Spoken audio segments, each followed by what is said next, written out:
جب تعلیم کا مقصد نوکری کا حصول ہو تو معاشرے میں نوکر ہی پیدا ہوتے ہیں، رہنما نہیں۔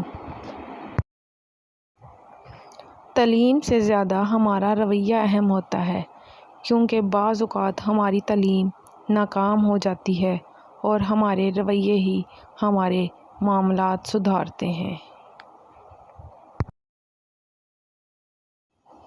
اپنے اخلاق کو پھول جیسا بنا لو اور کچھ نہیں تو پاس بیٹھنے والا خوشبو تو حاصل کرے۔ بچوں کو دینی تعلیم لازمی دو، کیونکہ اگر ایک ماں دیندار ہوگی تو دین نسلوں تک جائے گا۔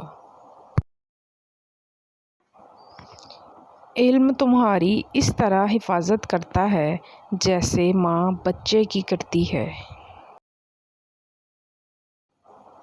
کم ترین علم وہ ہے جو زبان پر رہے اور بلند ترین علم وہ ہے جو کردار سے ظاہر ہو۔ ماں کی خدمت باعث جنت جبکہ بے ادبی باعث دوزخ ہے۔